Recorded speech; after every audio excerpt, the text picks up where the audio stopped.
Welcome back to Barn and Soul. Today we're diving into some of the biggest myths about farming, especially when it comes to heritage breeds and sustainable agriculture. There are many misconceptions out there, from what pigs eat to whether rare breeds actually matter. You know my thoughts on that, but we're going to get into it and separate some farm facts from fiction. This is Kendall, and thank you for joining us. The first myth is so unfair, especially if you know a pig.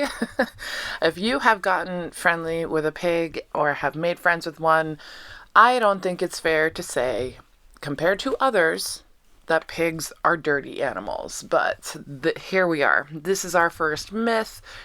People imagine pigs rolling in the mud and assume they're filthy creatures, but honestly, that couldn't be further from the truth. They're actually one of the cleanest farm animals when given the right conditions. They designate separate areas, I'm not kidding, for sleeping, eating, and bathroom use. They roll in the mud because it's their version of sunscreen and air conditioning. Pigs don't have sweat glands.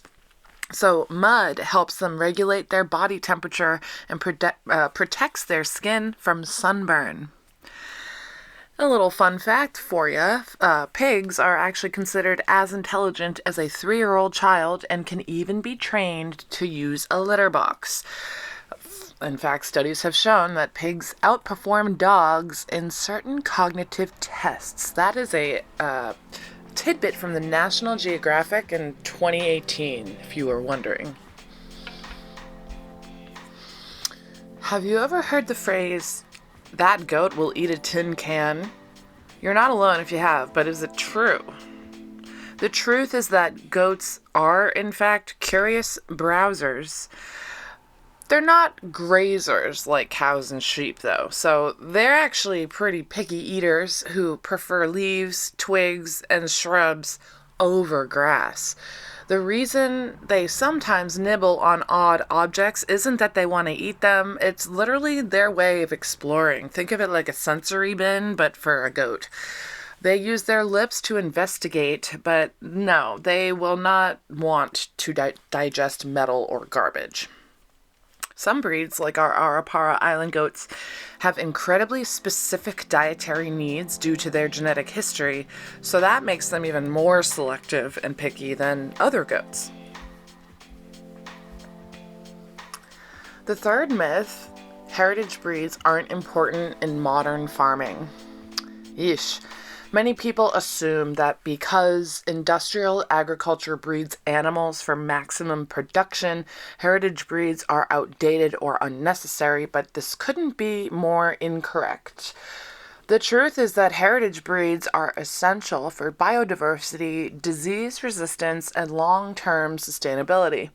Many commercial livestock lines have been bred for rapid growth, often sacrificing hardiness and genetic diversity. In contrast, heritage breeds tend to be more resilient to environmental changes, better at natural reproduction, and have stronger immune systems. I have a whole episode about shocking statistics as it pertains to this topic, but one for this episode, over 190 livestock breeds have gone extinct since the early 20th century, largely due to industrialized farming. That is from the Food and Agriculture Organization of the UN, circa 2020. So our rare breeds, like the American chinchilla rabbits and the Royal Palm turkey, the Arapara Island goat, and the Shetland sheep, they're all living proof that conservation farming helps prevent extinction while preserving important genetic traits. I also love to remind people that just a few years ago, the Australorp chicken was headed toward extinction. It was on the Livestock Conservancy list. And then I went and checked this year, 2025, I think as of last year, graduated. So there was enough concentrated effort on the Australorp chicken across the farmers. And I guess I should confirm whether it's in the U.S. or the world. But either way, that number went from being concerning to not concerning. So we love that. We love to see it.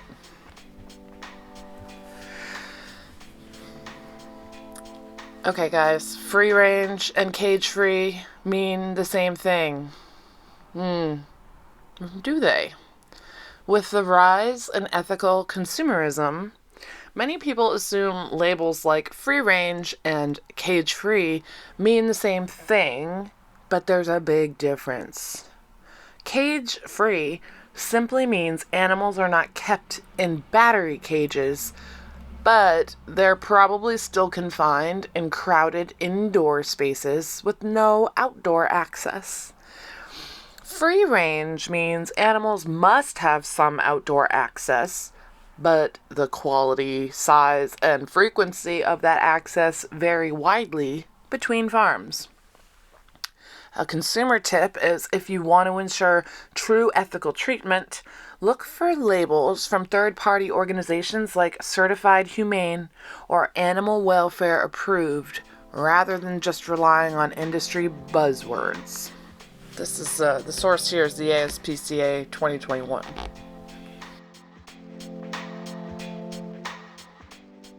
Myth number 5, farms are bad for the environment. A lot of people think that all farms are contributing to climate change, but the truth is that the regenerative and sustainable farms are helping to restore ecosystems.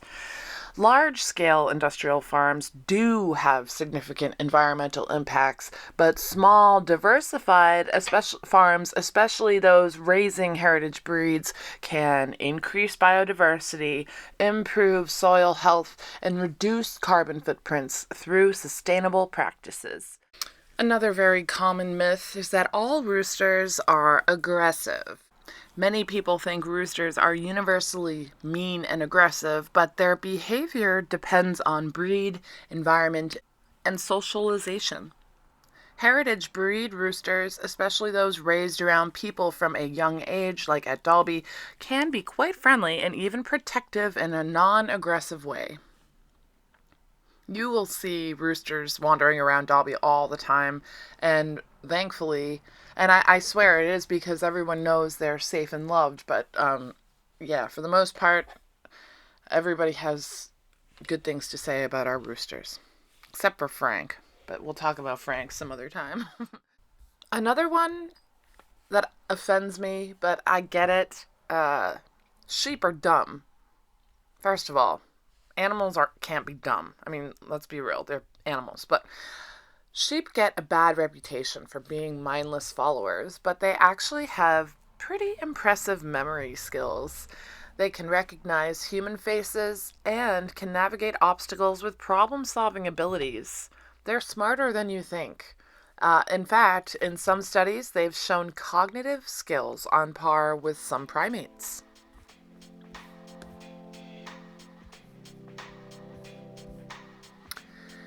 Another myth is that ducks need a pond to be happy.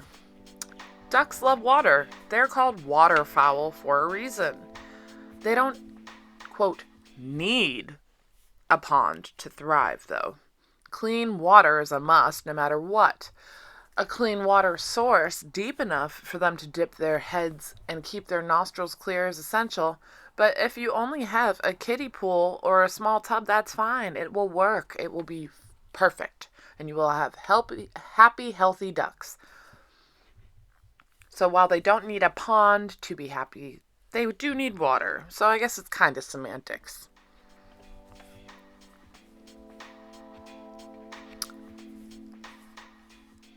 Brown eggs are healthier than white eggs. Egg color is determined by the breed of the chicken, not its nutritional value. So brown, white, blue, and green eggs all have the same basic nutritional profile. What matters is the diet and lifestyle of the hens that lay them. And don't worry, I'm going to have a lot of chatter about chickens coming up. Oh, this is a funny one, and I hadn't seen it put this way. The next and one of my last myths here: turkeys are too dumb to survive rain. They'll drown looking up at the sky. Okay. This is an old urban legend, I think. I will admit, some domestic turkey breeds have poor survival instincts due to selective breeding. They don't just stand in the rain and drown, though. They will absolutely seek shelter if they have access to it. Now, with all of that said, I do have a very specific memory when we got new Royal Palm poults. That's what you call a baby turkey. When we had poults, I have to laugh because I literally remember my mom saying, Kendall, we have to put the poults in with the chicks because the poults would never figure out how to eat or drink unless they're with the chicks. As in, if we left the baby turkeys by themselves, yeah, without a mother figure, because in this case there wasn't one, without a mother figure, those birds, yeah, they might not make it. So some advice is if you ever find yourself with some baby turkeys and baby chicks at the same time, put them together for a while. The turkeys will thank you later.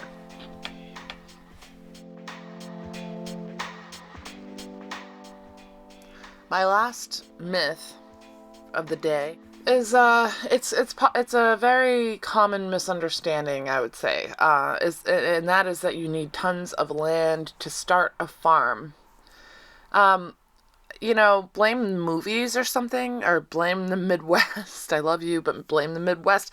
Many people think farming requires hundreds of acres, but small scale farms are incredibly productive, even still. And with the right setup, you can raise heritage breed poultry, goats, rabbits, whatever, on a modest amount of land while making a real impact on conservation. Did you know that although Dalby Farm sits on several acres, only 5 acres are developed? So we sit around woods. It's part of our conservation effort. We don't touch it. But everything we do and all of our efforts, all that happens on about less than 5 acres. So I hope that can help inspire you if you feel like you don't, if you think you need more than you have, I would say reconsider that and look around one more time and see what we could do. Feel free to reach out to me too. I mean, my family's been doing this for a long time, so we are happy to be a resource for you.